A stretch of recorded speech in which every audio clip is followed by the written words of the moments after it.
Balitang boxing mga boss, nilabas na ng The Ring Magazine ang kompletong panalo sa The Ring Award. Siyempre ang Fighter of the Year nila si Terence "Bud" Crawford.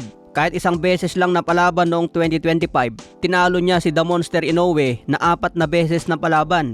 Dahil sa malaking panalo ni Terence Crawford kontra Canelo Alvarez, kaya nasungkit na niya ang Fighter of the Year. Sa Fight of the Year naman, Chris Eubank Jr. versus Conor Benn sa unang laban. Knockout of the Year nakuha ni Brian Norman Jr. kontra Jin Sasaki ng Japan. Trainer of the Year nakuha ni Shingo Inoue. Kaya naging Trainer of the Year si Shingo Inoue dahil kay Naoya Inoue at sa kanyang kapatid na si Takuma.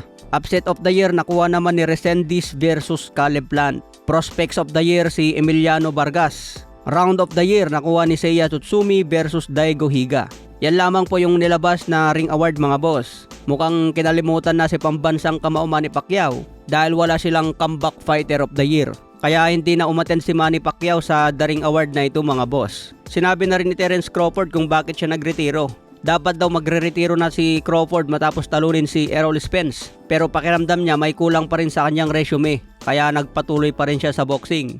Umakyat sa super welterweight para maging 4 division champion. Dapat tapos na raw doon ang kanyang karera. Pero naramdaman niya na posible pa ang laban niya kay Canelo Alvarez kaya hindi pa siya nagretiro. Kaya inakyat niya si Canelo sa super middleweight para maging 5 division champion at maging undisputed.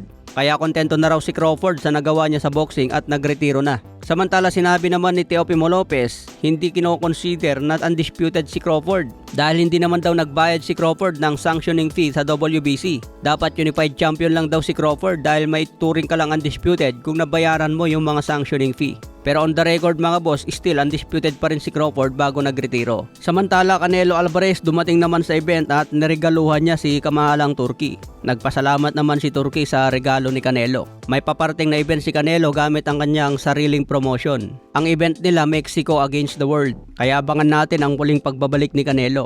Samantala kinumpronta naman ni Conor Benn si Rolando Romero. Nakita rin niya si Devin Haney ng harap-harapan.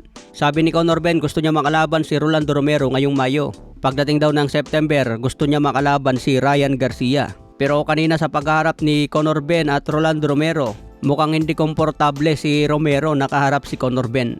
Parang hindi papalag si Rolando Romero kay Benn mga boss. Samantala naglaro naman si Conor Benn at Terence Crawford. Sabi ni Conor Benn, retired na talaga si Crawford dahil mabagal na. Sa ibang banda, official na ang laban ni Deontay Wilder kontra Derek Chisora. Gaganapin ang laban sa April 4 sa London. Kaya abangan din natin ang muling pagbabalik ni Deontay Wilder. Yung balitang Wilder versus Alexander Usyk mukhang matatagalan pa. Okay mga boss, hanggang sa muli nating updates.